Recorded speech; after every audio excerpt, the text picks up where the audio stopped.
نحمده ونصلي على رسوله الكريم أما بعد فأعوذ بالله من الشيطان الرجيم بسم الله الرحمن الرحيم رب اشرح لي صدري ويسر لي أمري واحلل عقدة من لساني يفقهوا قولي اللهم ألهمنا رشدنا وأعذنا من شرور أنفسنا اللهم ربنا أرنا الحق حقا وارزقنا اتباعه وأرنا الباطل باطلا وارزقنا اجتنابه اللهم ربنا زدنا علما اللهم فقهنا في الدين اللهم وفقنا لما تحب وترضى اللهم إنا نعوذ بك من العجز والكسل والمعصم والمغرم آمین یا رب العالمین۔ السلام علیکم ورحمۃ اللہ وبرکاتہ۔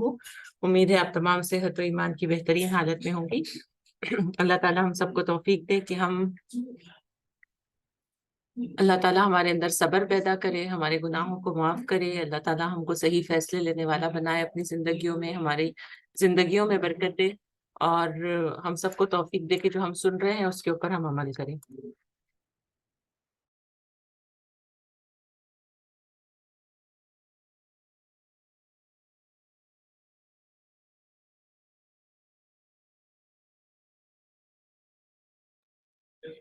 آج انشاءاللہ سورہ سجدہ دیکھیں گے۔ بسم اللہ الرحمن الرحیم۔ الف لام میم تنزیل الکتاب لا ریب فیہ من رب العالمین۔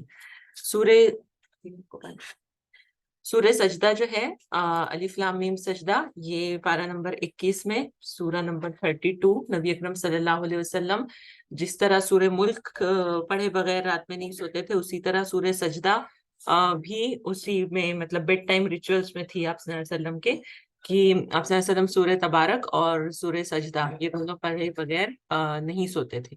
اوکے، پھر جمعہ کے دن بھی فجر کی نمازوں میں سورہ سجدہ اور سورہ دہر آپ صلی اللہ علیہ وسلم پڑھا کرتے تھے۔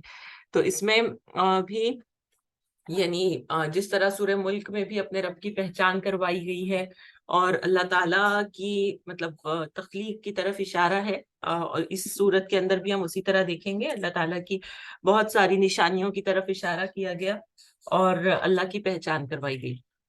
اوکے، تو سورہ سجدہ یہ بھی مکی صورت ہے۔ بسم اللہ الرحمن الرحیم۔ الف لام میم، اس کتاب کی تنزیل بلا شبہ رب العالمین کی طرف سے ہے۔ کیا یہ لوگ کہتے ہیں کہ اس شخص نے اسے خود گھڑ لیا ہے؟ نہیں، بلکہ یہ حق ہے تیرے رب کی طرف سے، تاکہ تو متنبع کرے ایک ایسی قوم کو جس کے پاس تجھ سے پہلے کوئی متنبع کرنے والا نہیں آیا، شاید کہ وہ ہدایت پا جائے۔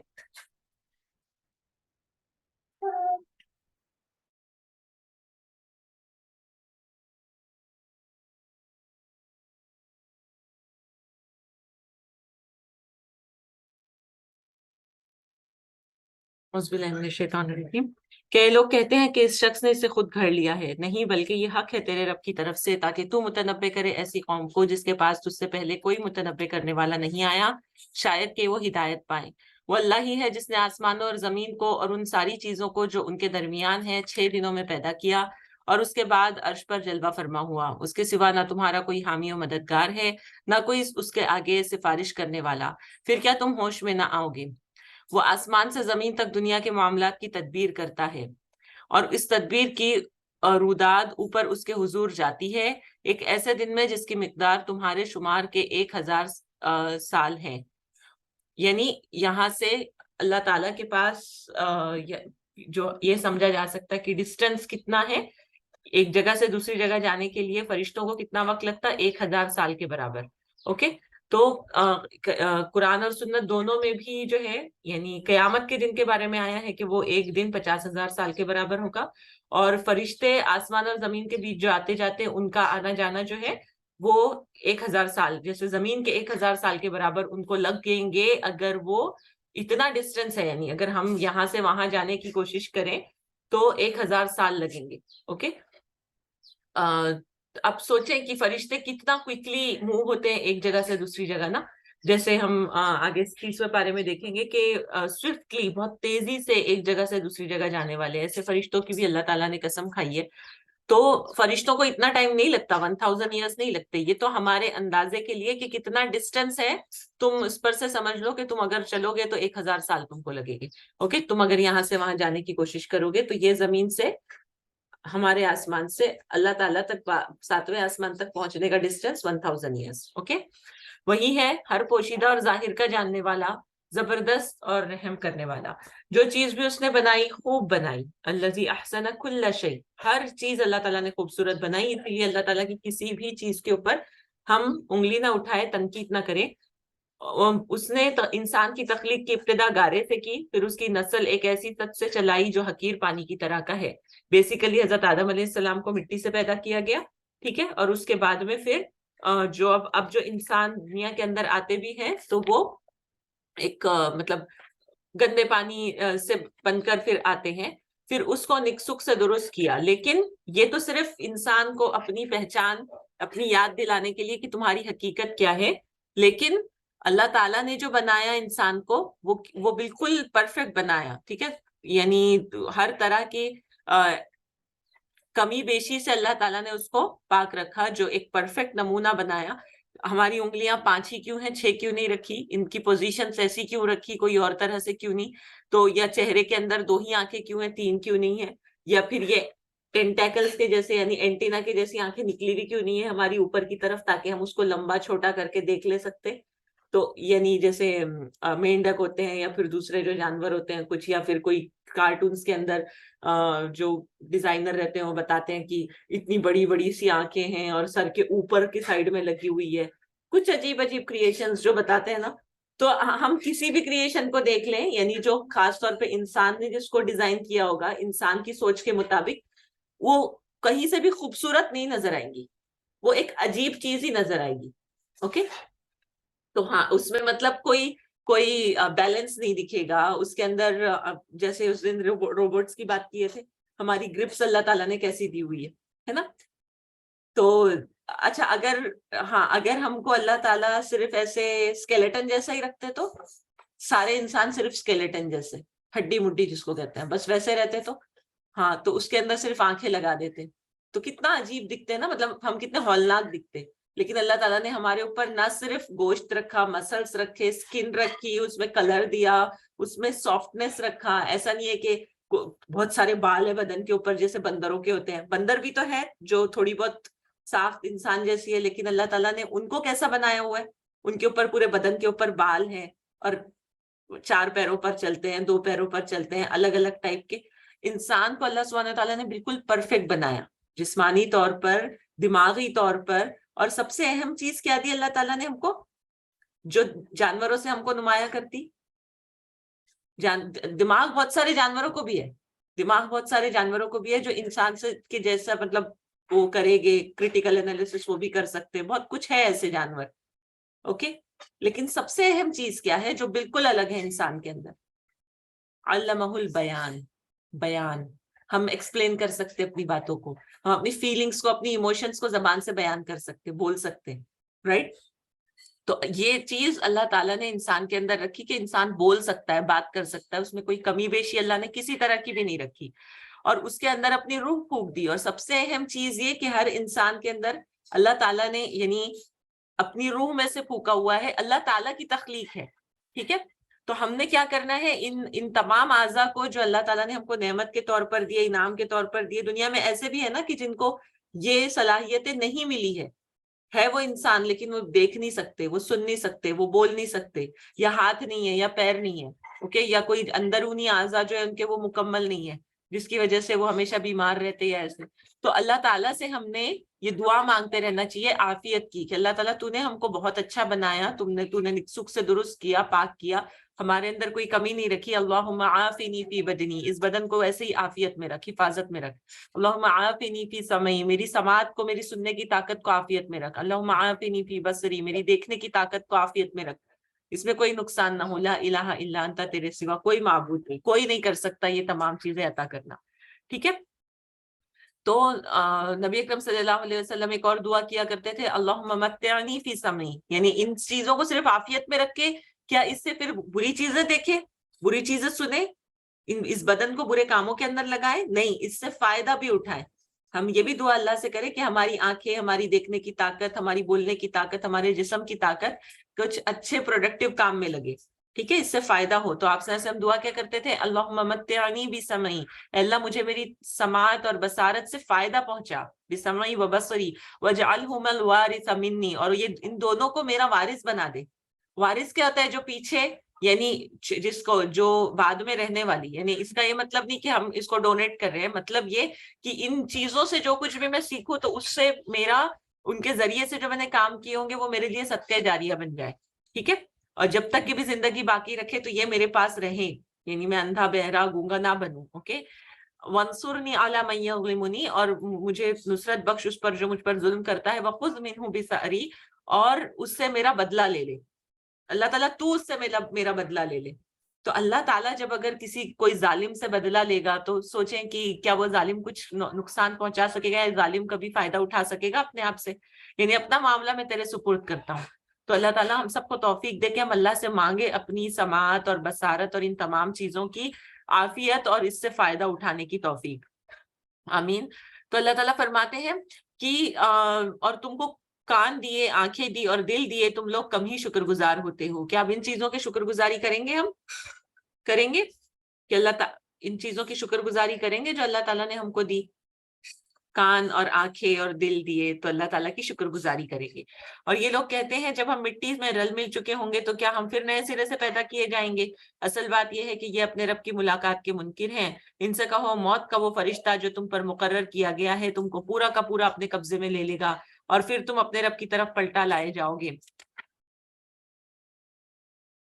کاش تم دیکھو وہ وقت جب کہ یہ مجرم سر جھکائے اپنے رب کے حضور کھڑے ہوں گے.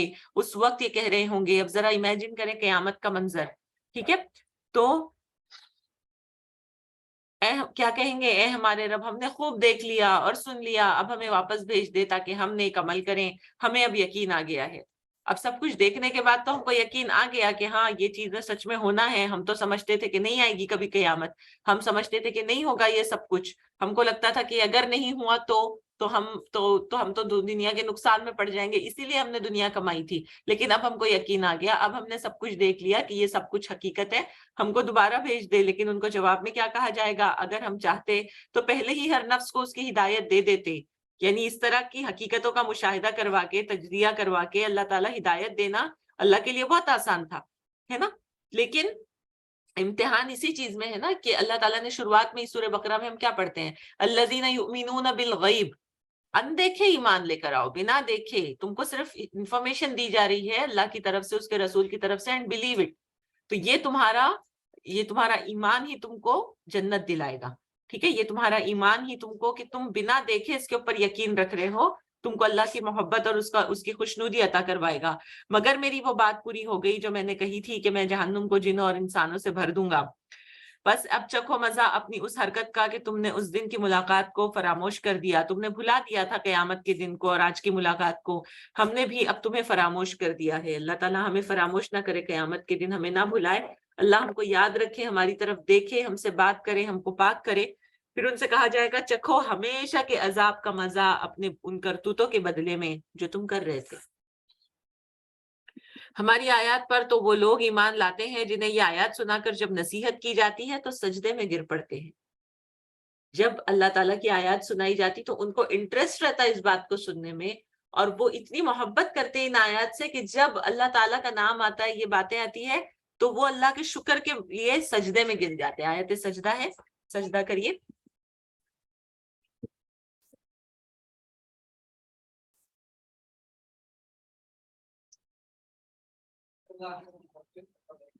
پھر اور اپنے رب کی حمد کے ساتھ اس کی تسبیح کرتے ہیں اور تکبر نہیں کرتے. ان کی پیٹھیں بستروں سے الگ رہتی ہے. کیوں بستروں سے الگ رہتی ہے؟ کیونکہ یہ راتوں کو اللہ تعالیٰ کی عبادت کے لیے بھی ان کو اٹھنا ہے. راتوں کو وہ سجدے اپنے طویل کرتے اور حمد کے ساتھ اس کی تسبیح کرتے، اپنے رب کے خوف اور طمع کے ساتھ وہ پکارتے ہیں. اس کے ساتھ ساتھ کیا کہ وہ اللہ تعالیٰ کو نوافل بھی پڑھتے، اللہ کی عبادت بھی کرتے، نیند کی قربانیاں بھی دیتے، اور اللہ تعالیٰ کو امید کے ساتھ وہ پکارتے. اور جو کچھ رزق ہم نے انہیں دیا ہے اس میں سے وہ خرچ کرتے ہیں. تو یہ کون سے لوگ ہیں؟ جو لوگ اللہ کی آیات پر ایمان لانے والے ہیں، وہ اللہ کے راستے میں خرچ بھی کرتے ہیں. پھر جیسا کچھ آنکھوں کی ٹھنڈک کا سامان ان کے اعمال کے بدلے میں ان کے لیے چھپا کر رکھا گیا ہے، اس کی کسی متنفس کو خبر نہیں ہے.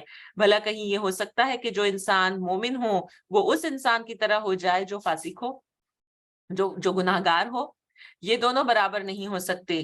جو لوگ ایمان لائے ہیں اور جنہوں نے نیک عمل کیے ہیں ان کے لیے تو جنتوں کی قیام گاہیں ہیں ضیافت کے طور پر ان کے اعمال کے بدلے میں، اور جنہوں نے فسق اختیار کیا ہے ان کا ٹھکانہ دوزخ ہے جب کبھی وہ اس سے نکلنا چاہیں گے اس میں دھکیل دیے جائیں گے اور ان سے کہا جائے گا کہ چکھو اب اسی آگ کے عذاب کا مزہ جس کو تم جھٹلایا کرتے تھے. اللہم اجرنا من النار، اللہم اجرنا من النار.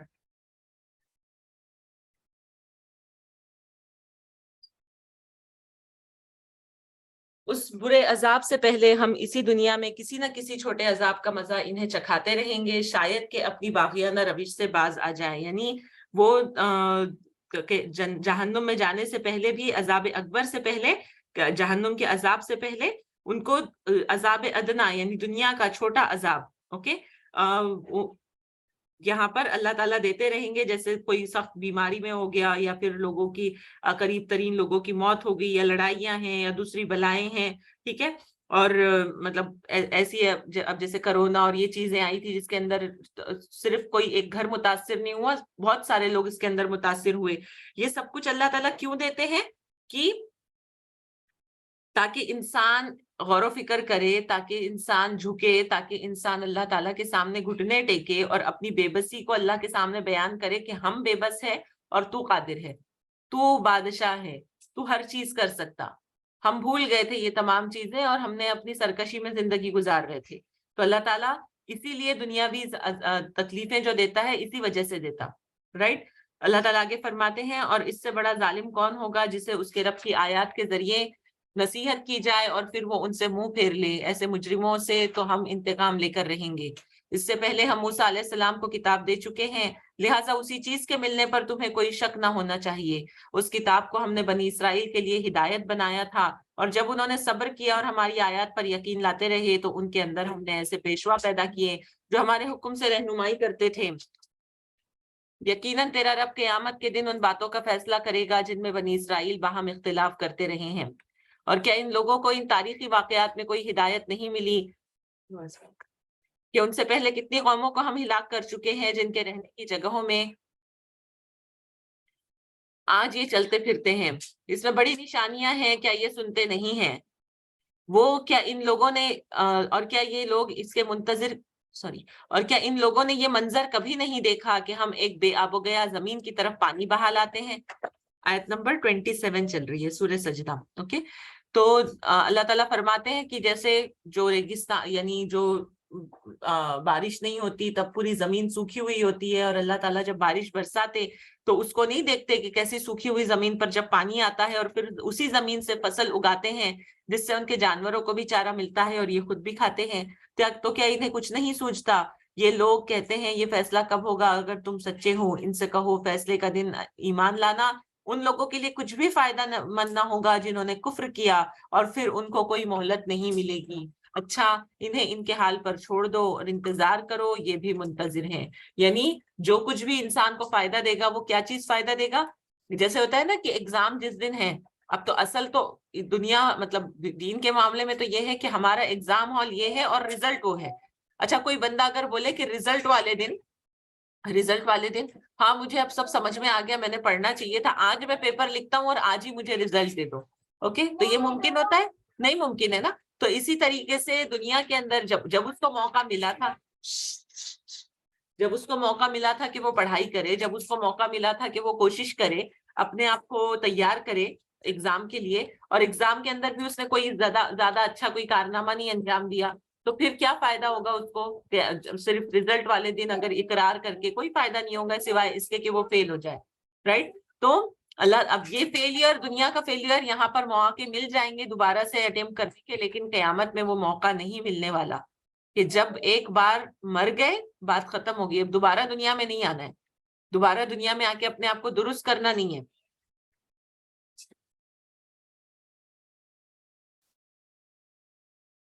تو اسی لیے جو انسان اگر دنیا کے اندر اچھی زندگی گزار رہا ہے، نیکی کی زندگی گزار رہا ہے، اللہ تعالیٰ اس کے معاملات کو درست کرے گا. بندے کے ایسا نہیں ہے کہ انسان گناہ نہیں کرتا یا غلطیاں نہیں کرتا، بات یہ ہے کہ انسان گناہ کر کے معافی مانگے، توبہ کرے، اللہ کے سامنے جھکتا رہے، اوکے. تو اللہ تعالیٰ اس کو مطلب اور ہدایت مانگے، اور توبہ یہ ہے کہ وہ بندہ ریپیٹ نہ کرے اپنی غلطیوں کو، رائٹ. جان بوجھ کر یہ نہ کرے ہاں ابھی کر لیا نا ابھی اللہ تعالیٰ معاف کر دے گا، پھر دوبارہ سے غلطی کیا، پھر سیم غلطی ریپیٹ کر رہا ہے، پھر وہی کام کر رہا ہے. اور تو ایسی ہم نے سورہ نساء کے اندر پڑھا کہ جو اصرار کرنے والے لوگ ہیں اور آخر تک کے صرف ٹالتے رہتے کہ ہاں کر لیں گے کر لیں گے کر لیں گے، ایسے لوگوں کی توبہ قبول نہیں ہوتی. ٹھیک ہے، تو توبہ کا مقصد، توبہ کا بیسک رول ہی یہ ہے کہ بندہ اصرار نہ کرے، ریپیٹیشن نہ ہو. گناہ کرنے کے بعد جان بوجھ کے کھیل نہیں بنا لینا ہے توبہ کو، کھیل مذاق نہیں بنانا ہے اللہ سے معافی مانگنے کو. اوکے، کہ ہاں میں تو معافی مانگ لوں اور صحیح درست ہو جائے سب کچھ، اور پھر دوبارہ سے پھر وہی غلطی کر لے. اللہ تعالیٰ ہم سب کو توفیق دے کہ ہم سچی توبہ کریں، ہمارے گناہوں کو اللہ تعالیٰ معاف کرے. سورہ احزاب ہے آگے، مدنی سورت ہے. بسم اللہ الرحمن الرحیم. یا ایھا النبی اتق اللہ ولا تطع الکافرین والمنافقین ان اللہ کان علیما حکیما. شروع اللہ کے نام سے جو بے انتہا مہربان اور رحم کرنے والا ہے. اے نبی صلی اللہ علیہ وسلم، اللہ سے ڈرو اور کفار و منافقین کی اطاعت نہ کرو. حقیقت میں علیم اور حکیم تو اللہ ہی ہے. پیروی کرو اس بات کی جس کا اشارہ تمہارے رب کی طرف سے تمہیں کیا جا رہا ہے. اللہ ہر اس بات سے باخبر ہے جو تم لوگ کرتے ہو. کیا بیٹا ٹھیک ہے، یہاں پہ بیٹھے نہیں یہاں پہ بیٹھے. اللہ ہر اس بات سے باخبر ہے جو تم لوگ کرتے ہو. اللہ پر توکل کرو، اللہ ہی وکیل ہونے کے لیے کافی ہے. اللہ نے کسی شخص کے کسی مرد کے دھڑ میں دو دل نہیں رکھے ہیں. کسی آدمی کے جسم میں دو دل نہیں رکھے. نہ اس نے تم لوگوں کی ان بیویوں کو جن سے تم زہار کرتے ہو تمہاری مائیں بنا دیا ہے. یعنی زہار کیا ہے کہ وہ اگر قدیم عرب میں ان لوگوں کا رواج تھا کہ لوگ رواج یعنی یہ لوگ ایسا کیا کرتے تھے کہ اگر کوئی میاں بیوی میں لڑائی ہوگی تو پھر بول دیتے کہ تو میری ماں جیسی ہے. اوکے، تیری پیٹھ میرے لیے میری ماں کی پیٹھ جیسی ہے.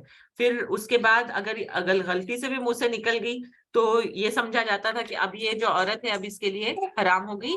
تو پھر کیونکہ ماں سے اس کو تشبیہ دے دی تو پھر اللہ تعالیٰ یہاں پر ان کے اس دور جہالت کے اس تصور کو ڈینائی کر رہے ہیں اور کہہ رہے ہیں کہ بیویوں کو ماں کہنے یا ماں کے ساتھ تشبیہ دینے سے وہ ماں نہیں بن جاتی. اوکے، ہاں اب اگر کوئی یہ کام کرے جیسے ہم آگے کیا بیٹا چلیے بہت اندر ہے تو ہم آگے دیکھیں گے انشاءاللہ. وہ اللہ تعالیٰ وہاں ایک صحابیہ کے ساتھ ایسا ہوا تھا اور پھر اس کے بارے میں اللہ تعالیٰ نے وہاں پر پھر حتمی اس کا رول بتا دیا کہ اگر ایسا ہو تو پھر اس کا کفارہ کیا دیا جائے. تو یہاں پر صرف سرسری طور پہ بتایا جا رہا کہ یہ جو ہے تم لوگوں کا سوچنا یہ سوچ غلط ہے، تمہارے خود ساختہ رواج ہے. اور نہ اس نے تمہارے منہ بولے بیٹوں کو تمہارا حقیقی بیٹا بنایا ہے. اب اس صورت کے اندر ہم وہ والا سین دیکھیں گے جہاں پر آپ صلی اللہ علیہ وسلم کو حضرت جویریہ رضی اللہ عنہ سے حضرت زینب رضی اللہ عنہ سے شادی کرنے کا حکم دیا گیا تھا، حالانکہ وہ آلریڈی حضرت زید جو ہیں ان کے منہ بولے بیٹے، تو ان سے نکاح ہوا تھا اور ان سے طلاق ہو گئی تھی. ٹھیک ہے، تو یہ اپنے ان کے منہ بولے بیٹے کی طلاق یافتہ تھی، لیکن اللہ تعالیٰ نے ان کو، کیونکہ یہ بھی رواج ان کو توڑنا تھا، ان لوگوں کے نزدیک منہ بولے بیٹے بالکل سگے بیٹے کی طرح ہوتے تھے، تو اللہ تعالیٰ کو یہ رواج بھی ان کا ختم کروانا تھا.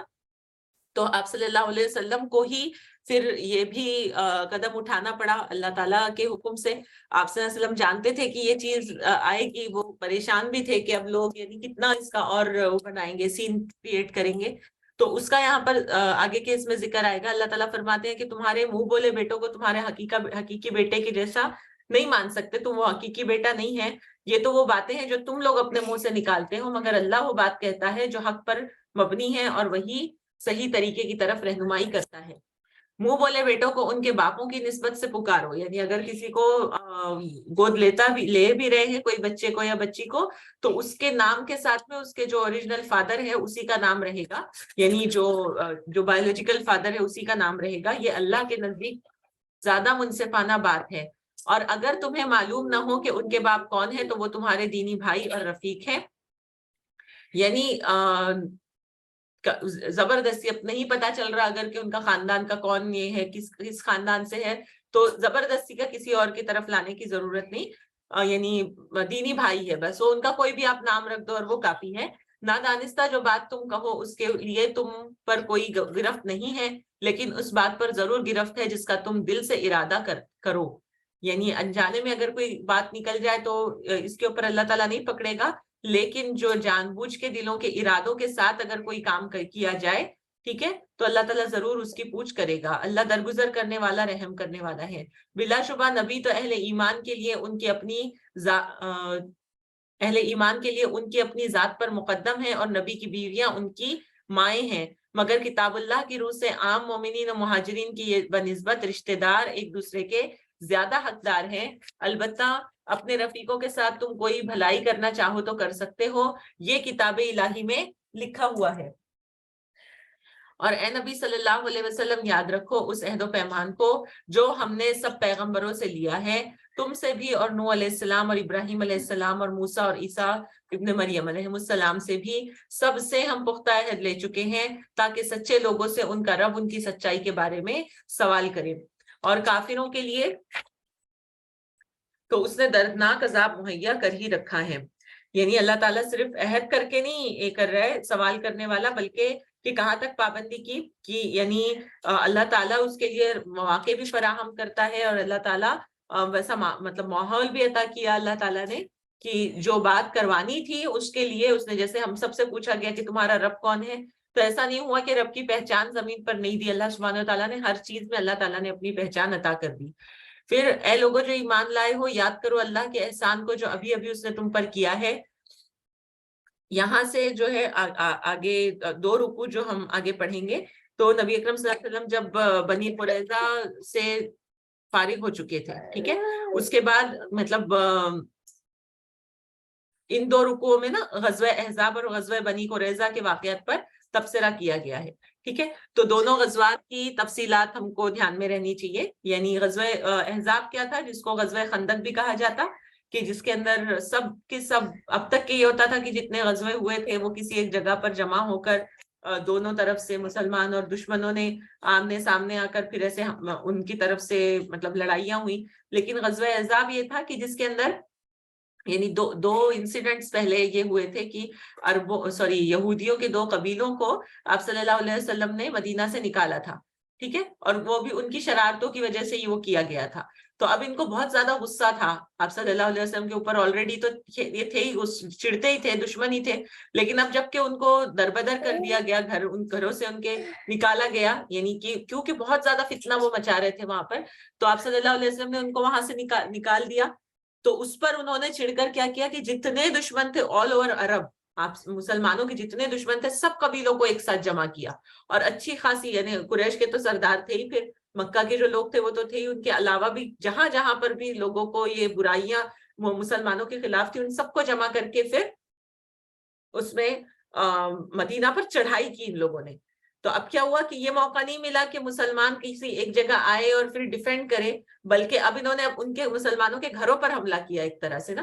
اب وہاں پر بچے ہیں، عورتیں ہیں، بوڑھے ہیں، تو یہ بہت بڑا ایک چیلنج تھا. لیکن آپ صلی اللہ علیہ وسلم جب یہ بات پتا چلی کہ اتنی بڑی فوج جو ہے حملہ کرنے والی ہے، تو اس وقت آپ صلی اللہ علیہ وسلم نے جب اپنے صحابہ کرام سے مشورہ کیا، تو سلمان فارسی رضی اللہ عنہ جو تھے تو وہ فارس کے obviously وہ وہاں کے تھے اوریجنلی، تو ان کو یہ خندق کے بارے میں معلوم تھا. یعنی دیکھیے جو علم ہوتا ہے کتنا فائدہ مند رہتا ہے جب انسان ایک ملٹیپل نالج اس کے پاس میں ہے، تو صرف دینی نالج ہی نہیں، ان کو دنیاوی یہ چیز بھی معلوم تھی. تو انہوں نے خندق کے بارے میں آپ صلی اللہ علیہ وسلم کو رائے دی کہ ہم وہاں پر اس طرح سے کیا جاتا، خندق کھودی جاتی ہے. اور خندق کیا ہوتی ہے کہ بہت لمبی انہوں نے ایک بہت گہرا گڑھا، ٹھیک ہے، بہت ڈیپ اور بہت لمبا سا انہوں نے کھودا.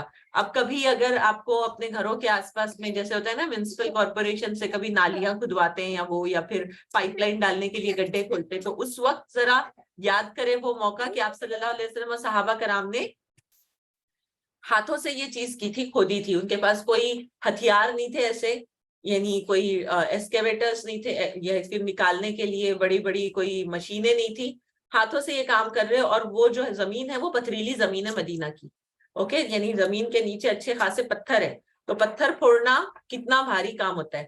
تو اس وقت آپ صلی اللہ علیہ وسلم، اور ایسا بھی نہیں تھا کہ چلو بھائی 3 ٹائم کا کھانا مل رہا ہے اور بڑی طاقت گین کر کے پھر یہ کام کیا جا رہا، بلکہ ایسا ہوتا تھا کہ 2 دن سے بھوکے ہیں، فاقے سے ہے، اور پھر بھی ان کو یہ مشقت اٹھانا پڑ رہی ہے. کیوں؟ کیونکہ ان کو اللہ تعالیٰ کے لیے اپنے گھروں کو بچانا ہے, اللہ تعالیٰ کے مطلب دین کی حفاظت کرنا ہے. تو ایسا بھی موقع آیا کہ صحابہ کرام جو تھے انہوں نے بھوک کی وجہ سے اپنے پیٹوں پر پتھر باندھ لیے تھے, کیونکہ خالی پیٹ کام کرنا نہیں ہو رہا تھا ان سے. تو وہ آپ صلی اللہ علیہ وسلم کے پاس میں آتے ہیں اور بتاتے ہیں اپنا شرٹ اٹھا کر کے, اللہ کے رسول میں نے کچھ نہیں کھایا ہے 2 دن سے, مطلب میرے پیٹ پر پتھر بندھا ہوا ہے اور میں اس طرح کام کر رہا ہوں. آپ صلی اللہ علیہ وسلم اپنا کرتا اٹھاتے ہیں اور بتاتے ہیں کہ ان کے پیٹ پر 2 پتھر بندھے ہوئے ہیں. یعنی ایسا نہیں تھا کہ, اور اس میں آپ صلی اللہ علیہ وسلم انوالوڈ تھے, یعنی لیڈر واز ہمسیلف انوالوڈ. ایسا نہیں کہ انہوں نے آرڈر دے دیا, ہاں ٹھیک ہے بہت اچھا آئیڈیا ہے چلو امپلیمنٹ کرو, تم یہ کرنا تم یہ کرنا تم یہ کرنا, آ کے مجھے رپورٹ دینا. نہیں, بلکہ آپ صلی اللہ علیہ وسلم بھی انوالوڈ تھے اس کے اندر. پیٹوں پہ پتھر کیوں باندھے تھے؟ کیونکہ خالی پیٹ کام نہیں ہوتا. طاقت کا کام جب ہے تو وہ وومیٹنگ سینسیشن ہوگا یا کسی طریقے سے. اب کبھی تو ہم نے یہ ایکسپیرینس ہی نہیں کیا نا کہ خالی پیٹ محنت کا کام کرنے سے کیا نقصان ہوتا یا کیا فیلنگ رہتی, رائٹ؟ تو ایک بڑی تکلیف دہ فیلنگ ہوتی ہے بے شک, جب روزے سے رہتے اور اگر ہم کوئی زیادہ ایکزرشن والا کام کر لیں تو کیسا لگتا ہے نا. تو یہ تمام چیزیں ہیں. تو خیر یہاں پر اللہ سبحانہ و تعالیٰ, اچھا ان لوگوں نے پھر حملہ کر دیا, یعنی آ گئے, وہ خندق کھد چکی تھی اور بہت گہری تھی, اور پھر اس وقت جو ہے ان لوگوں نے صرف پڑاؤ ڈال کر رکھا. 1 مہینہ انہوں نے پڑاؤ ڈال کر رکھا, 1 month, سوچیں. اور یہ ایک طرح سے مسلمان نظر بند ہو گئے تھے, سمجھے, اپنے ہی علاقے کے اندر کہیں نہیں جا سکتے. اب کوئی بزنس ان کا مہینہ بھر نہیں ہو رہا ہے, کوئی رسد ان کو نہیں پہنچ سکتی ہے. تو اب جتنا لمبا اگر پڑاؤ ہوتا تو اتنا زیادہ مسلمانوں کو بھی obviously نقصان پہنچتا نا, تکلیف اٹھانی پڑتی تھی, ہے نا. تو یہ محاصرہ جتنا لمبا ہو جاتا, تو پھر بھی 1 مہینہ ان لوگوں نے اس کو برداشت کیا. آپ صلی اللہ علیہ وسلم نے ایک قلعے کے اندر پیچھے کی طرف, جہاں پر یعنی ایک یہودی قبیلہ پیچھے باقی تھا اور ان کے ساتھ میں معاہدہ تھا آلریڈی, تو ان کے بھروسے پر کہ ہاں یہ پیچھے سے اگر کوئی حملہ کرنے کی کوشش کرے تو تم لوگوں نے ڈیفینڈ کرنا ہے, اس بھروسے پر پیچھے عورتوں اور بچوں اور بوڑھوں کو اس قلعے کے اندر رکھا گیا تھا. لیکن جو یہود تھے ان کے اندر پھر وہ خرابی آ گئی جیسے کہ وہ تھی. تو ان لوگوں نے کیا کیا کہ جو ادھر سے یہود جو دشمن یہود تھے انہوں نے کوشش کی کہ اپنے یہود دوستوں کو ملا لیں, اور وہاں پر انہوں نے جا کے کیا کہ تم پیچھے سے حملہ کرنا, ہم آگے سے حملہ کریں گے اور اس طریقے سے ہم ان کا نام و نشان مٹا دیں گے. لیکن آپ صلی اللہ علیہ وسلم کو یہ چیز پتہ چل گئی تھی, اور آپ صلی اللہ علیہ وسلم نے پھر اس وقت تو ان کو یعنی صرف یہ کر دیا کہ ایک اللہ تعالیٰ نے بے شک یہ مطلب راستہ نکال دیا کہ دشمنوں میں سے ایک جو شخص تھے وہ مسلمان ہو گئے, وہ ایمان لے آئے, انہوں نے اپنا ایمان چھپا کر رکھا, اور وہ چپکے سے آپ صلی اللہ علیہ وسلم کے پاس آتے ہیں اور وہ بتاتے ہیں کہ میں ایمان لا چکا, اب آپ مجھے بتائیے میں آپ کے لیے کیا کر سکتا ہوں, میں مطلب ہیلپ کرنا چاہتا ہوں. تو آپ صلی اللہ علیہ وسلم نے پھر وہ ٹرک استعمال کی جو جنگ کے دوران جو اپنے دشمن کے ساتھ میں یہ کیا جا سکتا, اس کو انفلٹریٹ کیا جا سکتا. ان کو اس طرح سے بھیجا گیا پیچھے جو یہود تھے جو ڈیفینڈ کرنے والے تھے ان کی طرف, کہ مطلب بتانے کے لیے کہ جو دشمن یہود ہیں ان کی سوچ کیا ہے. وہ دراصل تم کو صرف استعمال کر رہے ہیں, اور جب تم اگر ان کے ساتھ میں مسلمانوں کے ساتھ میں غداری کر دو گے تو پھر تمہارے ساتھ بھی یہ تعلق توڑ لیں گے, واٹ ایور, اس طریقے سے ان کو یعنی حقیقت کی طرف اشارہ کروا دیا گیا. تو پھر جو یہود تھے ان لوگوں نے مدد کرنے سے انکار کر دیا. لیکن بعد میں اچھا ٹھیک ہے, اس کے بعد یہ ہوا کہ 1 مہینے تک کے رہنے کے بعد بھی ابھی بھی مسلمانوں کے پاس میں کوئی چارہ نہیں تھا کہ وہ دشمنوں کو بھگا دیتے. تو اللہ تعالیٰ ہی نے یہ کیا کہ بہت بڑی آندھی آئی. اب جو ڈسٹ اسٹارم ہوتا ہے, سینڈ اسٹارم, تو وہ بڑا زوردار رہتا ہے, یعنی انسان جیسے دھول کا طوفان ہے. تو اتنی زوردار دھول کا طوفان آیا تھا, ریت کا طوفان آیا تھا کہ ان کے گھر جو تھے وہ خیمے اکھڑ جا رہے تھے. تو ایک ہی رات میں یہ ہوا کہ وہ زوردار طوفان آیا اور وہ سارے کے سارے ان کے خیمے اکھڑے ہوئے, اور وہ وہاں سے پھر بالکل جان بچا کر صرف بھاگ گئے, اور کیونکہ وہ سردی کا وقت تھا. اوکے, تو اللہ تعالیٰ ہی نے مدد کی. اس طرح اللہ تعالیٰ جو غیب سے جو مدد کرتے ہیں نا, انہیں بس ایک ہوا کو بھیج دیا اور اس نے سارے دشمنوں کو بھگا دیا. کوئی تلوار کا استعمال کرنے کی وہاں پہ ضرورت نہیں پڑی, رائٹ. ہاں, تو یہاں پر ان واقعات کی طرف اشارہ ہے, اس کو دھیان میں رکھیں. تو اللہ تعالیٰ فرماتے ہیں کہ اللہ وہ سب کچھ ہاں, اے لوگوں جو ایمان لائے ہو, یاد کرو اللہ کے احسان کو جو ابھی ابھی اس نے تم پر کیا ہے. جب لشکر تم پر چڑھ آئے تو ہم نے ان پر ایک سخت آندھی بھیج دی اور ایسی فوجیں روانہ کی جو تم کو نظر نہیں آتی تھی. اللہ وہ سب کچھ دیکھ رہا تھا جو تم لوگ اس وقت کر رہے تھے جب وہ اوپر سے اور نیچے سے تم پر چڑھ آئے، ہر طرف سے گھیر لیا تھا، جب خوف کے مارے آنکھیں پتھرا گئی، کلیجے منہ کو آ گئے، اور تم لوگ اللہ کے بارے میں ہر طرح کے گمان کرنے لگے، طرح طرح سے سوچنے لگے. یعنی جن کے ایمان کمزور تھے تو پھر وہ یا پھر جو منافقین ہیں ان کو تو موقع ہی مل گیا، ارے اب کیا کریں گے، اب کیا کریں گے، تو فکر مچانے لگ گئے. اس وقت ایمان لانے والے خوب آزمائے گئے اور بری طرح ہلا مارے گئے. یعنی ایمان لانے والوں سے مراد یہاں پر جو محمد صلی اللہ علیہ وسلم کے ساتھی، ان کی پیروی کرنے والے اور ان کو سچے جو اہل ایمان تھے ان کی طرف اشارہ ہے. ٹھیک ہے، تو اللہ تعالیٰ فرماتے ہیں یاد کرو وہ وقت جب منافقین اور وہ سب لوگ جن کے دلوں میں روگ تھا صاف صاف کہہ رہے تھے کہ اللہ اور اس کے رسول نے جو وعدے ہم سے کیے تھے وہ جھوٹ کے سوا، فریب کے سوا کچھ نہیں تھے. یعنی یہاں تک کہ کیونکہ 1 مہینے سے محاصرہ ہے نا، تو جب یہ لمبا ہی ہوتا جا رہا تو یہ لوگوں کو بہت موقع مل گیا کہ دیکھو کوئی مدد نہیں آ رہی، کیا مدد کر رہا ہے اللہ تعالیٰ، جتنے بھی باتیں کی تھی سب جھوٹی تھی. اوکے، ایسا بولنے کا لوگوں کو موقع ملا. جب ان میں سے ایک گروہ نے کہا کہ اے یثرب کے لوگوں، تمہارے لیے اب ٹھہرنے کا کوئی مقام نہیں، پلٹ چلو. جب ان کا ایک فریق یہ کہہ کر نبی صلی اللہ علیہ وسلم سے رخصت طلب کر رہا تھا کہ ہمارے گھر خطرے میں ہیں، حالانکہ وہ خطرے میں نہیں تھے، دراصل وہ جنگ کے میدان سے بھاگنا چاہتے تھے. اگر شہر کے اطراف سے دشمن گھس آئے ہوتے اور اس وقت انہیں فتنے کی طرف دعوت دی جاتی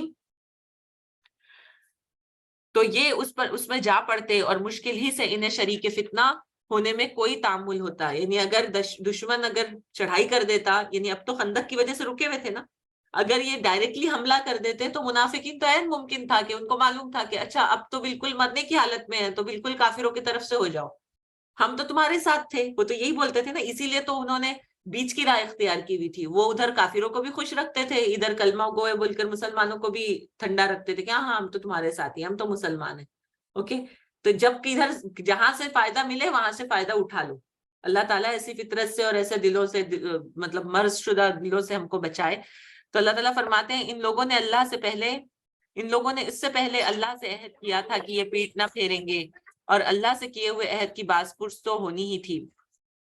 اے نبی صلی اللہ علیہ وسلم ان سے کہو اگر تم موت یا قتل سے بھاگو تو یہ بھاگنا تمہارے لیے کچھ بھی فائدہ مند نہیں ہوگا، اس کے بعد زندگی کے مزے لوٹنے کا تھوڑے ہی موقع تمہیں مل سکے گا. یعنی اس سے فرار کچھ تم کو عمر نہیں مل جا رہی، تم ایک بار موت سے تو بھاگ ہی نہیں سکتے، موت تم کو جو آنی ہے وہ آئی جائے گی جب آنا ہے. ٹھیک ہے بھائی، ابھی تم نے اگر بزدلی دکھا دی اور پیٹ پھیر کر کاورڈ بن کر چلے گئے، اوکے، تو تم کو کیا لگ رہا ہے جتنا تم جیو گے سکون کی زندگی جیو گے؟ کوئی انسان جو اپنی ذمہ داریوں سے بھاگتا وہ کبھی بھی یہ مطلب دل کا اطمینان اور سکون اس کو نہیں ملتا. ٹھیک ہے، کئی ایسے جو یعنی امریکہ کے اور دوسری جگہ کے جتنے بھی یہ لوگ جو ہے نا، جو غزہ پر اور ایسی جگہوں پر جہاں پر کمزور، چاہے وہ مسلمان ہو چاہے غیر مسلم ہو، کوئی بھی ہو، یعنی کمزوروں کے اوپر جس کسی نے بھی حملے کیے ہوئے ہیں، ان میں سے کئی لوگ ایسے نکلے ہیں کہ جن کے دلوں وہ راتوں کو سو نہیں پاتے تھے، ان کو وہ چہرے نظر آتے جو مظلوموں کے چہرے نظر آتے تھے، جو انہوں نے ان کے اوپر ظلم کیا اور جن کو انہوں نے بری طرح سے مار ڈالا. تو وہ چیزیں، وہ آنکھیں، وہ چہرے وہ بھول نہیں پاتے. یعنی وہ بندہ ڈپریشن میں چلا جاتا.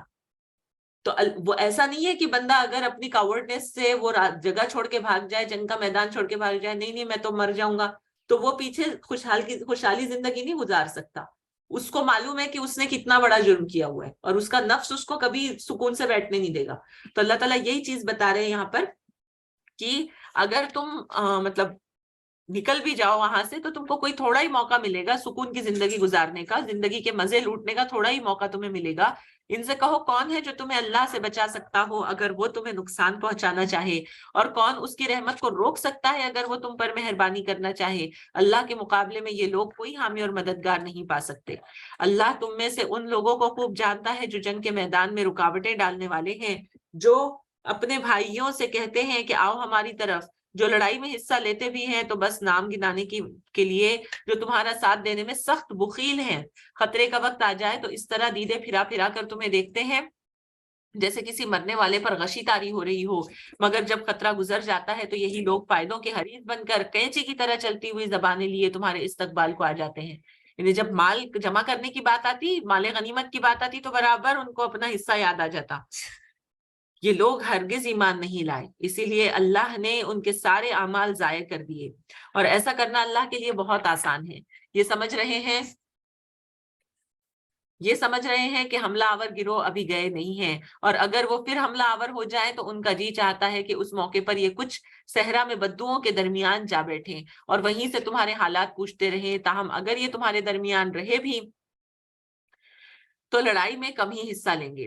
در حقیقت تم لوگوں کے لیے اللہ کے رسول میں ایک بہترین نمونہ ہے۔ لَقَدْ كَانَ لَكُمْ فِي رَسُولِ اللَّهِ أُسْوَةٌ حَسَنَةٌ، نبی اکرم صلی اللہ علیہ وسلم کی ذات میں ہمارے لیے بہترین نمونہ ہے۔ ہم نے کس کو فالو کرنا ہے؟ اوکے، ہم نے صرف اور صرف نبی اکرم صلی اللہ علیہ وسلم کو فالو کرنا ہے۔ ان کی طرح کی عبادت، ان کی طرح کا اخلاق، وہ ہمارے لیے نمونہ ہے۔ ٹھیک ہے، دنیا اور آخرت کے سارے معاملات میں نبی اکرم صلی اللہ علیہ وسلم ہمارے لیے نمونہ ہے۔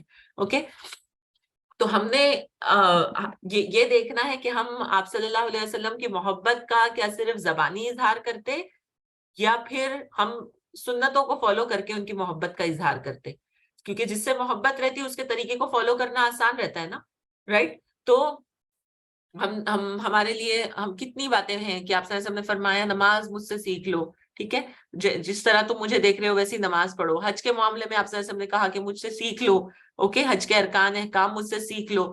تو ان معاملات میں ہم نے آپ کی مخالفت نہیں کرنی ہے، کسی بھی طرح کی سنت میں ہم نے آپ صلی اللہ علیہ وسلم کی مخالفت نہیں کرنی ہے، کیونکہ آپ صلی اللہ علیہ وسلم نے فرمایا فَمَن رَغِبَ عَن سُنَّتِي فَلَيْسَ مِنِّي، جس نے میری طریقے سے بے رغبتی کی، میرے طریقے سے، میری سنتوں سے منہ موڑا، وہ مجھ میں سے نہیں ہے، وہ مجھ سے نہیں ہے۔ تو آپ حضرت ابوبکر رضی اللہ عنہ کہتے ہیں کہ میں کوئی چیز نہیں چھوڑوں گا جس پر رسول صلی اللہ علیہ وسلم عمل کرتے تھے، مگر میں اس پر عمل کروں گا، بس بے شک میں ڈرتا ہوں کہ اگر میں نے آپ کا طریقہ چھوڑ دیا تو میں سیدھے راستے سے بھٹک جاؤں گا۔ ہر معاملے میں آپ صلی اللہ علیہ وسلم کی سنت، کھانا پینا، برش کرنا، سونا، واش روم جانا، بچوں کے ساتھ سلوک، والدین کے ساتھ سلوک، والدین یعنی بزرگوں کے ساتھ اپنے، یا پھر یعنی آپ صلی اللہ علیہ وسلم کے معاملے میں بتا رہی ہوں کہ بزرگوں کے ساتھ انہوں نے جیسا سلوک کیا، اور پھر اس کے بعد شوہر کے ساتھ یا بیوی کے ساتھ، یعنی ازدواجی تعلقات جو ہے تمام تر چیزوں کے اندر، منی ارننگ میں ہے یا پھر پیسہ خرچ کرنے میں ہے، ہر طرح سے عبادتوں کے علاوہ بھی یہ تمام چیزیں آپ صلی اللہ علیہ وسلم کی سنتوں کو ہم نے فالو کرنا چاہیے، کیونکہ ان میں ہمارے لیے بہترین نمونہ ہے۔ اللہ تعالیٰ فرماتے ہیں ہر اس شخص کے لیے جو اللہ اور یوم آخر کا امیدوار ہو اور کثرت سے اللہ کو یاد کرے، ایسا انسان ضرور آپ صلی اللہ علیہ وسلم کے طریقے کو فالو کرے گا۔ اللہ تعالیٰ ہم سب کو ان کا سچا امتی بنائے، ان کے طریقے کو فالو کرنے والا بنائے۔ اور سچے مومنوں کا حال اس وقت یہ تھا کہ جب انہوں نے حملہ آور لشکروں کو دیکھا تو پکار اٹھے کہ یہ وہی چیز ہے جس کا اللہ اور اس کے رسول نے ہم سے وعدہ کیا تھا۔ اللہ اور اس کے رسول کی بات بالکل سچی تھی، یعنی 10,000 کے قریب جو لوگ آئے تھے نا، اوکے، سارا عرب جو ہے اٹھ کر آ گیا ہے۔ تو لشکروں کو دیکھ کر انہوں نے یہ نہیں کہا کہ ارے اتنے سارے ہم کیسے کریں گے، بلکہ ان کو تو یہ معلوم تھا، یعنی آپ صلی اللہ علیہ وسلم نے جو باتیں بتائی تھی یا جو وعدے کیے تھے کہ اگر اتنی بڑی بھی فوج آتی ہے یا دشمن جب بھی آئے گا اللہ تعالیٰ ہماری مدد کرے گا اور یہ سب کچھ ہونا ہے، تو مسلمانوں کی زبان سے یہی نکلا کہ ہاں یہ بات تو ہمارے رسول نے جو کہی تھی وہ بات سچی تھی، ان کا وعدہ سچا تھا۔ اس واقعے نے ان کے ایمان اور ان کی سپردگی کو اور زیادہ بڑھا دیا۔ اللہ تعالیٰ ہم کو بھی یہ حکمت دے، توفیق دے کہ ہم مشکلات کو دیکھ کر اور اس کے اندر کا صبر کو پانے کی کوشش کریں، اس کے اجر کو ڈھونڈنے کی کوشش کریں، اللہ کی حکمت کو پہچاننے کی کوشش کریں۔ ضرور وہ چیز ہم کو مطلب اطمینان آ جاتا دل کے اندر کہ ہاں اللہ تعالیٰ نے جو بتایا نا بالکل صحیح ہے۔ جیسے کل میں نے بات کی تھی کہ کسی کے انتقال کے بعد 3 دن کے بعد، ایگزیکٹلی 3 دن کے بعد میں دل کو سکون مل جاتا۔ آپ صلی اللہ علیہ وسلم نے فرمایا نا کہ سوگ صرف 3 دن ہے۔ کیوں صرف 3 دن؟ کیونکہ آٹومیٹک وہ چیز ہوتی ہے کہ دل کے اندر بڑے سے بڑا بھی ضرب اگر لگی ہوئی ہے تو وہ دل جو ہے سنبھل جاتا، اوکے، سنبھل جاتا، صبر آ جاتا ہے، رائٹ؟ پھر صرف کس کے شوہر کے معاملے میں عورت کے لیے رکھا گیا کہ وہ جو لمبا عرصہ جو عدت کا اس کا رکھا گیا، تو اس کے بھی پیچھے ریزن ہے، ٹھیک ہے، کئی سارے، اب سائنس کے حساب سے دیکھیں تو کئی سارے اس کی وجہ سے بھی وہ لمبا عرصہ رکھا گیا ہے کہ وہ جو ہے اتنا لمبا پیریڈ وہ ہے اپنے آپ کو روکے گی، ٹھیک ہے، دوسری تمام چیزوں سے۔ تو آپ صلی اللہ علیہ وسلم کے تمام حکم میں، ان کی سنتوں میں، اللہ کے احکامات میں جو ہے ہمارے لیے زندگی ہے، ہمارے لیے خوبصورتی ہے۔ جو اس کو فالو کرے گا وہ اس میں ضرور فائدہ حاصل کرے گا۔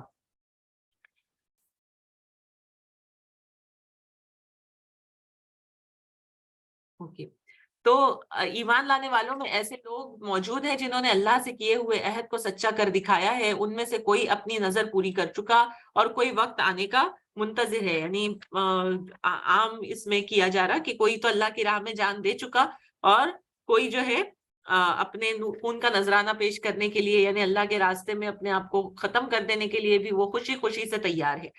ان میں سے کوئی انہوں نے اپنے رویوں میں کوئی تبدیلی نہیں کی. یہ سب کچھ اس لیے ہوا تاکہ اللہ سچوں کو ان کی سچائی کا بدلہ دے اور منافقوں کو چاہے تو سزا دے چاہے تو ان کی توبہ قبول کر لے. بے شک اللہ بہت معاف کرنے والا رحم کرنے والا ہے. اللہ نے کفار کا منہ پھیر دیا. وہ کوئی فائدہ حاصل کیے بغیر اپنے دل کی جلن یوں ہی لیے پلٹ گئے اور مومنین کی طرف سے اللہ لڑنے کے لیے کافی ہو گیا. اللہ بڑی قوت والا زبردست ہے. پھر اہل کتاب میں سے جن لوگوں نے ان حملہ آوروں کا ساتھ دیا اللہ ان کی گڑھیوں سے انہیں اتار لایا.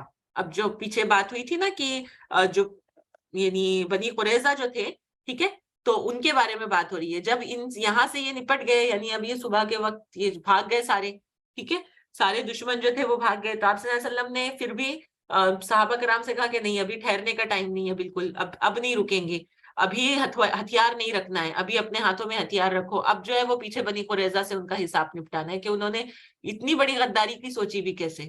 یعنی ان کا ارادہ کتنا خطرناک تھا کہ یہ پیچھے سے مسلمانوں پہ حملہ کر دیں گے اور سامنے سے جو ہے یہود یعنی ان کے لیے پھر وہ راستہ فراہم کریں گے اور یہاں سے بڑے جو 10,000 کی لشکر ہے وہ بھی انٹر کر جائیں گے. تو اتنا اگر یہ جو گھر کا بھیدی جس کو کہتے ہیں نا تو یہ اگر ایسا کام کر جاتے تو کتنا بڑا نقصان ہوتا مسلمانوں کو. تو آپ صلی اللہ علیہ وسلم نے پھر ان کو بالکل موقع نہیں دینا چاہا اور پھر ان کے اوپر ان سے حساب لینے کے لیے وہاں پہنچ گئے. تو اللہ تعالیٰ فرماتے ہیں کہ اللہ ان کی گڑھیوں سے انہیں اتار لایا اور ان کے دلوں میں اس نے ایسا رعب ڈال دیا کہ آج ان میں سے ایک گروہ کو تم قتل کر رہے ہو اور دوسرے گروہ کو قید کر رہے ہو. اس نے تم کو ان کی زمین اور ان کے گھروں اور ان کے اموال کا وارث بنا دیا اور وہ علاقہ تمہیں دیا جسے تم نے کبھی پامال نہیں کیا تھا. اللہ ہر چیز پر قادر ہے.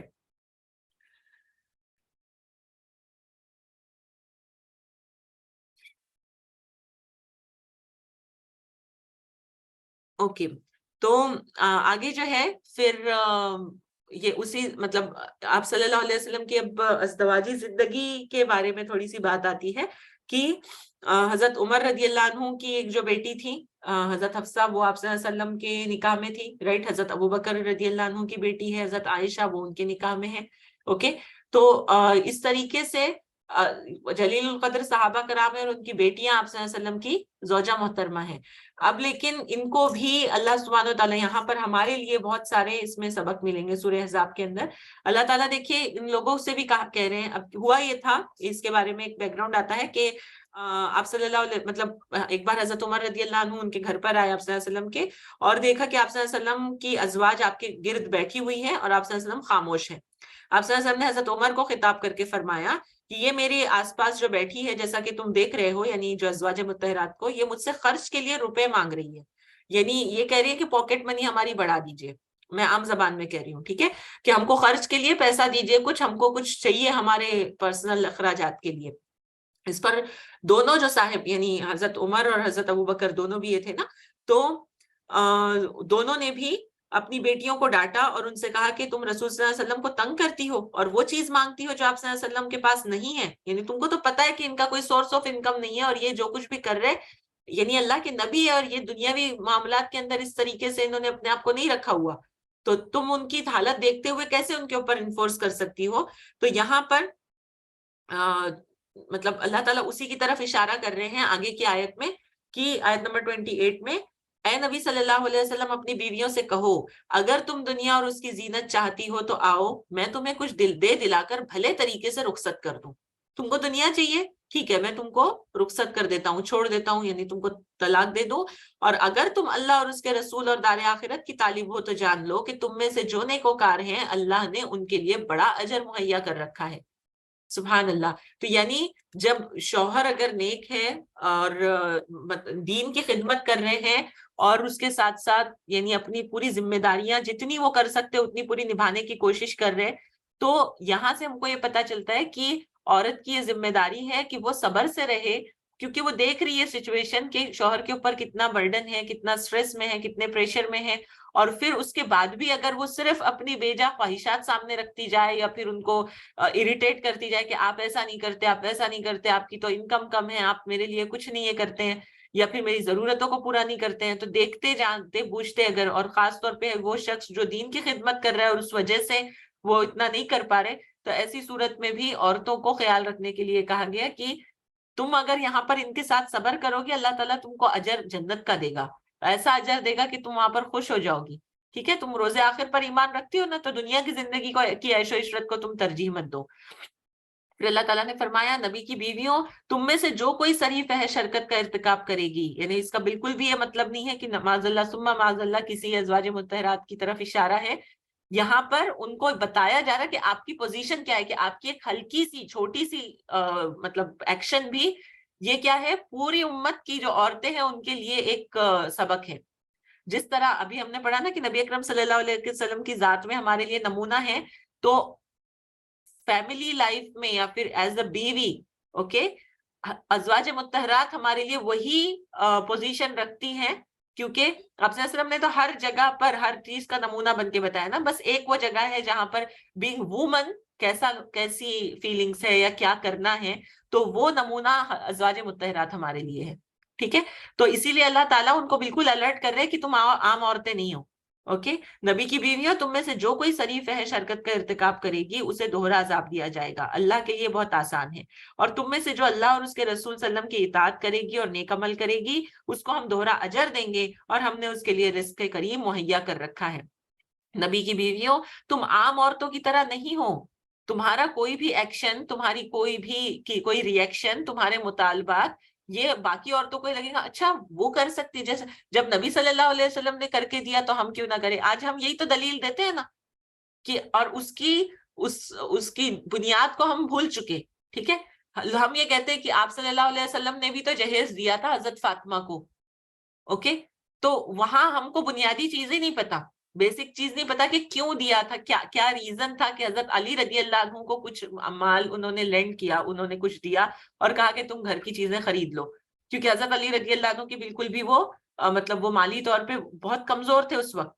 ٹھیک ہے، اب جبکہ بیٹی کو وہاں پر جانا ہے تو اس کی جو گھریلو ضرورتیں ہیں تو ایک دینی بھائی کے طور پر انہوں نے دیا، لیکن ہمارے پاس میں تو جواز چاہیے نا ہم کو. تو اسی لیے اللہ تعالیٰ نے یہ دروازے ہی بند کر دیے کہ تم عام عورتوں کی طرح نہیں ہو، تم کچھ بھی کرو گی تو ساری دنیا اس کو دلیل بنا دے گی کہ جب نبی کی بیویاں کر سکتی تو ہم کیوں نہیں کر سکتی. ٹھیک ہے، وہ جب ڈیمانڈ کر سکتی تو ہم کو بھی حق ہے کہ ہم اپنے شوہر سے کسی بھی چیز کی ڈیمانڈ کریں. رائٹ، تو آپ سے اللہ تعالیٰ فرما رہے ہیں کہ نبی کی بیویوں تم عام عورتوں کی طرح نہیں ہو، اگر تم اللہ سے ڈرنے والی ہو.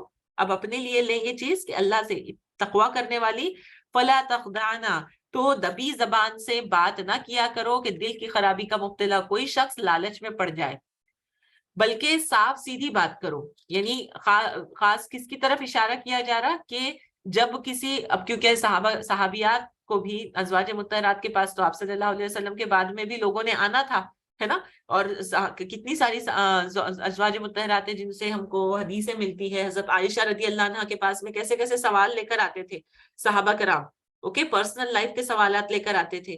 تو یہاں پر ان کو تاکید کی جا رہی اور ان کے ذریعے سے ہم کو بتایا جا رہا کہ کیونکہ وہ ہمارے لیے نمونہ ہے کہ کسی بھی غیر مرد سے دبی آواز میں بات نہیں کرنا ہے، کھلکھلاتے ہوئے، ہنستے ہوئے، ایسی نرم لہجے میں یا پھر ایسی لچکدار آواز میں. ٹھیک ہے، کسی سے نہیں کرنا ہے بات، کیوں نہ کرے کہ دل کی خرابی کا کوئی مبتلا شخص لالچ میں پڑ جائے، بلکہ صاف سیدھی بات کرو. اوکے، سیدھی بات کریے، اسٹریٹ فارورڈ بات کریں. ہم نے دیکھا تھا حضرت موسیٰ علیہ السلام کے واقعے میں، اوکے، حضرت موسیٰ علیہ السلام نے کیسے بات کی تھی اور انہوں نے لڑکیوں نے جواب کیسے دیا تھا. ٹھیک ہے، تو ایسی ہی طریقہ یعنی ہم کو اللہ تعالیٰ ہم سے ایکسپیکٹ کرتا ہے کہ جب کسی غیر محرم سے بات کی جائے تو اسی طریقے سے کی جائے. اور محرم بھی اگر ہے یعنی ان سے بھی، جیسے کسی مرد سے کسی سے بھی بات کرنے کا یہ ہے کہ نرمی جو ہے زبان کے اندر ایسی نہ ہو کہ انوائٹنگ ٹائپ کی ہو کہ کچھ دل کی خرابی یعنی ظاہر ہو رہی، آگے شیطان اس کو بہکا دے. اس طریقے سے اپنے گھروں میں ٹک کر رہو، خوب باہر گھومنے والی نہیں، اٹھے چھٹے کے باہر نکل جا رہے ہیں، لوگوں کے یہاں جا کر بیٹھ رہے ہیں، ادھر ادھر گھوم رہے ہیں، گھر میں ٹکی رہو. اور سابق دور جہالت کسی سجدج نہ دکھاتی پھرو. سابق دور جہالت کی سجدج کیا تھی کہ اس کو تبرج کہا گیا. اوکے, عربی میں اس کا نمایاں کرنا, کسی بھی چیز کو نمایاں کرنا, یعنی ابھرنے اور کھل کر سامنے آنے کے لیے یہ ورڈ استعمال ہوتا. اوکے, وَلَا تَبَرَّجْنَا تَبَرُّجَ الْجَاهِلِيَّةِ الْأُولَى, تو اپنے آپ کو ایسا نمایاں مت کرو, اب چاہے وہ اپنے جوڑے ہو سر کے, یا پھر اپنے مطلب ڈریسز ہو, یا پھر بدن کے حصے ہو, کسی بھی طریقے سے بالکل وہ طریقہ اختیار مت کرو جو جہالت کا طریقہ تھا اپنے آپ کو نمایاں کرنے کا. آج کے اس میں ہم کتنا کھل کر یہ چیز دیکھتے ہیں نا. اللہ تعالیٰ سب کو توفیق دے کہ ہم جو برقعے بھی پہن رہے ہیں تو اتنے سکن ٹائٹ نہ ہو کہ جو مقصد ہی کھو دے رہے ہیں بالکل, کہ ہمارے پورا جو ہے اوپر سے لے کے نیچے تک ہم کورڈ رہیں. ہم اپنے سکارف جو پہنے اس سے ہمارے سینے اور جو کمر ہے وہ بھی ڈھکنا چاہیے. اوکے, یہ چیزیں ہیں نا, شیطان کو موقع نہیں دیتی کہ وہ برائی کی طرف لے کر جائے یا لوگوں کو برائی کی طرف اکسائے, مائل کرے, کسی عورت کی طرف مائل کرے. ٹھیک ہے, تو اسی لیے اللہ تعالیٰ نے یہ تمام چیزیں کیوں کہی ہوئی ہے, ہماری خود کی حفاظت کے لیے. پھر اللہ تعالیٰ فرماتے ہیں نماز قائم کرو, زکوٰۃ دو, اور اللہ اور اس کے رسول صلی اللہ علیہ وسلم کی اطاعت کرو. اللہ تو یہ چاہتا ہے کہ تم اہل بیت نبی صلی اللہ علیہ وسلم سے گندگی کو دور کرے اور تمہیں پوری طرح پاک کر دے. اوکے, تو یعنی تمہارے اندر کوئی بھی کمی نہیں رہنی چاہیے. ٹھیک ہے, یہ تو ایک مطلب ہم اگر دیکھیں تو یہ محسوس ہوگا کہ ہاں اس میں کیا برائی ہے, یعنی بیوی کس کو بولے گی, شوہر کو ہی بولے گی نا اپنی ضروریات کے بارے میں. لیکن وہاں پر بھی یہ وہ جو تھا, جیسا نبی اکرم صلی اللہ علیہ وسلم کا فقر جو تھا وہ اختیاری فقر تھا, اسی طرح صحابیات کے لیے بھی یہ بتایا جا رہا کہ آپ نے بھی, ہاں آپ حق تو ہے آپ کو, لیکن پھر بھی آپ نے نبی صلی اللہ علیہ وسلم کو تکلیف نہیں دینا ہے اس معاملے میں. آپ اس کے لیے بھی صبر کریں, اللہ آپ کو بہترین اجر دے گا. تو یہ باریک باریک چیزوں سے بھی اللہ تم کو پاک کر دینا چاہتا ہے. یاد رکھو اللہ کی آیات اور حکمت کی ان باتوں کو جو تمہارے گھروں میں سنائی جاتی ہیں, بے شک اللہ خوب باریک بھی اور باخبر ہیں. بالیقین جو مرد اور جو عورتیں مسلم ہیں. اب یہ بہت خوبصورت 10 صفات اللہ تعالیٰ یہاں پر بتا رہے ہیں. انشاءاللہ 5 منٹ میں ہم لوگ کمپلیٹ کریں گے یہ آیت دیکھ کر. تو اللہ تعالیٰ یہاں پر نا یہ 10 صفات بتائیں گے مومن مردوں اور عورتوں دونوں کی. ٹھیک ہے, اور قرآن میں بہت کم جگہیں ایسی ہے جہاں پر عورتوں کو بھی ڈائریکٹلی ایڈریس کیا گیا کہ ان کے اندر یہ خوبیاں ہونی چاہیے. ان میں سے یہ ایک مقام ہے. تو اللہ تعالیٰ فرماتے ہیں ان المسلمین والمسلمات, بے شک فرما بردار مرد اور فرما بردار عورتیں, یعنی جنہوں نے سرنڈر کر دیا, جنہوں نے سر جھکا دیا. اوکے, والمؤمنین والمؤمنات, اور مومن مرد اور مومن عورتیں, یعنی جنہوں نے اپنے ایمان کو نہ صرف زبان سے بلکہ عمل سے دکھایا. والقانتین والقانتات, اور مطیع فرمان ہیں. ٹھیک ہے, یعنی اللہ تعالیٰ کے سامنے جھک جانے والے ہیں. والصادقین والصادقات, اور راست باز ہیں, سچے ہیں, سچے مرد اور سچی عورتیں. تو اب دیکھیں سچائی کسی بھی صورت میں, چاہے وہ مرد ہو یا عورت, دونوں کے لیے لازمی ہے. اور سچ انسان کو اللہ تعالیٰ کے نزدیک صدیق میں شمار کر سکتا ہے نا. آپ صلی اللہ علیہ وسلم نے فرمایا نا کہ انسان سچ بولتا رہتا ہے یہاں تک کہ اس کا شمار اللہ سبحانہ و تعالیٰ صدیقین میں کر دیتے ہیں. تو سچ انسان کو کتنی بھلائیاں عطا کرتا ہے. صرف اللہ کے لیے سچ بولیں اور سچ کا دامن ہمیشہ حق کے ساتھی رہیں, سچ کا دامن ہمیشہ تھام کر رکھیں.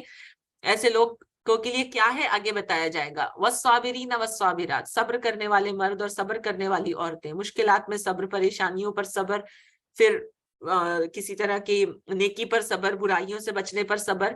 والخاشعین والخاشعات, اور اللہ کے آگے جھکنے والے مرد اور اللہ کے آگے جھکنے والی عورتیں, خشوع کرنے والی,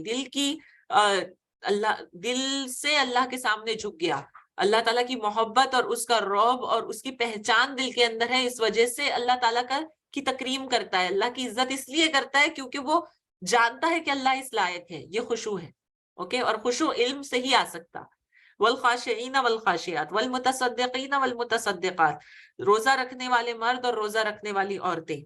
اوکے, صدقہ کرنے والے مرد اور صدقہ کرنے والی عورتیں. تو یہ زکوٰۃ کے طریقے پر بھی عامل ہوں گے اور اس کے علاوہ نفلی صدقے بھی کرتے ہوں گے.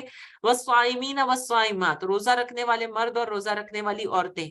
رمضان کے بھی پورے روزے رکھتے ہیں, اس کے علاوہ نفلی روزے بھی رکھتے ہیں. پھر یاد دلا دوں کہ اب رمضان کو زیادہ وقت نہیں بچا. اگر کسی بہن کے روزے پچھلے سال کے کم از کم باقی ہے قضا روزے, تو اس کو اگلا رمضان آنے سے پہلے مکمل کر لیں. ٹھیک ہے, اگلا رمضان آنے سے پہلے پچھلے رمضان کے روزے ہمارے مکمل, پورا 11 مہینے ملے اس میں بھی ہم نہیں رکھیں گے. اللہ تعالیٰ کو تو پسند ہے وہ لوگ جو روزے رکھتے ہیں. ٹھیک ہے. تو روزہ رکھنے والے مرد اور روزہ رکھنے والی عورتیں، والحافظین فروجہم والحافظات، اور اپنے شرمگاہوں کی حفاظت کرنے والے مرد اور عورتیں، والذاکرین اللہ کثیرا والذاکرات. کسی بھی صفت کے ساتھ میں کثیر نہیں آیا، ذکر کے ساتھ میں ورڈ کثیر آ رہا ہے، کثرت سے اللہ کو یاد کرنے والے مرد اور عورتیں. تو ایسے تمام لوگوں کے لیے یہ 10 صفات بتائی گئی: مسلم، مومن، قانت صادق سچا، صابر صبر کرنے والا، خاشع خشوع کرنے والا، متصدقین صدقہ کرنے والا، صائم روزہ رکھنے والا، حفاظت کرنے والا اپنے مطلب اس کی شرمگاہوں کی حفاظت کرنے والا، اور اللہ تعالیٰ کو کثرت سے یاد کرنے والے مرد اور عورتیں، اللہ کا ذکر کثرت سے کرنے والے مرد اور عورتیں. کیا اللہ نے عطا کیا ان کے لیے؟ کیا رکھا ہوا ہے؟ اعد اللہ لهم مغفرۃ واجرا عظیما. اور اکثر اس کے اندر جو مفسرین کہتے ہیں کہ اجر عظیم کیا ہے؟ جنت کو کہا گیا، واللہ عالم. تو اللہ نے ان کے لیے مغفرت اور اجر عظیم، بڑا اجر مہیا کر رکھا ہے. اللہ تعالیٰ ہم سب کو یہ صفات ہمارے اندر پیدا کرے. پھر اللہ تعالیٰ فرماتے ہیں کسی مومن مرد اور کسی مومن عورت کو یہ حق نہیں کہ جب اللہ اور اس کے رسول کسی معاملے میں فیصلہ کر دے تو پھر اسے اپنے معاملے میں جو خود فیصلہ کرنے کا اختیار حاصل رہے، اور جو کوئی اللہ اور اس کے رسول کی نافرمانی کرے تو وہ سری گمراہی میں پڑ گیا. اے نبی صلی اللہ علیہ وسلم، یاد کرو وہ موقع جب تم اس شخص سے کہہ رہے تھے کہ جس پر اللہ نے اور تم نے احسان کیا تھا، یعنی حضرت زید کی بات ہو رہی ہے یہاں پر، اپنی بیوی کو نہ چھوڑ اور اللہ سے ڈر. یعنی وہ نہیں چاہتے تھے کہ طلاق ہو دونوں کے اندر، کیونکہ سٹیٹس کا گیپ تھا تھوڑا، اس لیے وہ ان کی لائف جو ہے فیملی لائف اتنی نہیں فروغ کر پائی. لیکن ان کو جب نباہ ہو ہی نہیں رہا تھا تو پھر ان کو الٹیمیٹلی طلاق دینا پڑا حضرت زید کو. تو اللہ کے رسول نے روکا تھا ان کو کہ دیکھو مت ایڈجسٹ کر لو، کوشش کرو، اپنی بیوی کو مت چھوڑو، اللہ سے ڈرو. اس وقت تم اپنے دل میں وہ بات چھپائے ہوئے تھے جسے اللہ کھولنا چاہتا تھا. یعنی آپ صلی اللہ علیہ وسلم کو یہ اندیشہ تھا، یہ مطلب یہ تھا کہ کہیں اگر یہ منہ بولے بیٹے کی بیوی سے، طلاق شدہ بیوی سے اگر مجھے شادی کرنے کے لیے کہا گیا تو پھر اب سوسائٹی میں کتنا وبال پھیلے گا، لوگ کتنا اس کے اوپر ایشو کریٹ کریں گے. تو اللہ تعالیٰ فرماتے ہیں کہ تم لوگوں سے ڈر رہے تھے، حالانکہ اللہ اس کا زیادہ حقدار ہے کہ تم اس سے ڈرو. تو آپ صلی اللہ علیہ وسلم کو دیکھیے یہ بھی فیس کرنا پڑا، سوسائٹی کو جو اس طریقے سے بھی فیس کرنا پڑا کہ رواجوں کو توڑنے کے لیے آپ صلی اللہ علیہ وسلم خود سامنے بڑھے، ان کو خود وہ کام کر کے دکھانا پڑا کہ this is okay to do. Okay. تو اللہ تعالیٰ فرماتے ہیں کہ پھر جب زید رضی اللہ عنہ اس سے اپنی حاجت پوری کر چکا تو ہم نے اس متعلقہ خاتون کا تم سے نکاح کر دیا تاکہ مومنوں پر اپنے منہ بولے بیٹوں کی بیویوں کے معاملے میں کوئی تنگی نہ رہے جبکہ وہ ان سے اپنی حاجت پوری کر چکے ہوں. اور اللہ کا حکم تو عمل میں آنا ہی چاہیے تھا. نبی پر کسی ایسے کام میں رکاوٹ نہیں جو اللہ نے اس کے لیے مقرر کر دیا ہو. تو یعنی اللہ تعالیٰ آپ کو حکم دے رہا ہے، آپ اللہ کے حکم سے کر رہے ہیں، کوئی دل کی خواہش سے آپ یہ کام نہیں کر رہے. تو اللہ تعالیٰ نے جو کام کروانا ہے تو اس میں کوئی رکاوٹ آپ کے لیے نہیں ہے. یہی اللہ کی سنت ان سب انبیاء کے معاملے میں رہی جو پہلے گزر چکے، اور اللہ کا حکم ایک قطعی طے شدہ فیصلہ ہوتا ہے. یہ اللہ کی سنت ہے ان لوگوں کے لیے جو اللہ کے پیغامات پہنچاتے ہیں اور اسی سے ڈرتے ہیں، اور ایک خدا کے سوا کسی سے نہیں ڈرتے، اور محاسبے کے لیے اللہ کافی ہے. لوگوں محمد صلی اللہ علیہ وسلم تمہارے مردوں میں سے کسی کے باپ نہیں ہے. یعنی آپ صلی اللہ علیہ وسلم کے کوئی بیٹے پھر زندہ نہیں تھے نا، تو مردوں میں سے کسی کے باپ نہیں ہے، سگے باپ کسی کے بھی نہیں ہیں. آپ صلی اللہ علیہ وسلم ان کا کوئی بیٹا نہیں ہے، مگر وہ اللہ کے رسول اور خاتم النبیین ہے، اور اللہ ہر چیز کا علم رکھنے والا ہے. تو یہاں پر آج انشاءاللہ ہم روکیں گے. آپ سب کا بہت شکریہ، آپ سب نے جوائن کیا. اللہ تعالیٰ ہم سب کے علم میں برکت دے، اور خاص طور پہ آج جو چیزیں ہم نے سنت کے معاملے میں سنی اور سمجھی، اللہ تعالیٰ ہم سب کو توفیق دے کہ ہم آپ صلی اللہ علیہ وسلم کی سنتوں کے اوپر عمل کریں، ان کی زندگی کے نمونے کو اپنی زندگی میں لانے کی کوشش کریں، سنتوں سے محبت دے. اور اللہ سبحانہ وتعالیٰ ہم سب کو صحابہ کرام جیسا ایمان عطا کرے، اور ہمارے دلوں کو اللہ تعالیٰ قرآن سے جوڑ دے، ہماری اولاد کو اللہ تعالیٰ اور ہم سب کو بھی صاحب قرآن بنائے، ہم کو توفیق دے اور ان کو بھی توفیق دے کہ وہ قرآن سے محبت کرے جیسا کہ کرنے کا حق ہے اور اس کے حق ادا کرے. آمین. اقول قولی ھذا استغفر اللہ لی ولکم ولسائر المسلمین والمسلمات. سبحانک اللہم وبحمدک، نشہد ان لا الہ الا انت، نستغفرک ونتوب الیک. ربنا تقبل منا انک انت السمیع العلیم وتب علینا انک انت التواب الرحیم. السلام علیکم ورحمۃ اللہ وبرکاتہ. وآخر دعوانا الحمد للہ رب العالمین.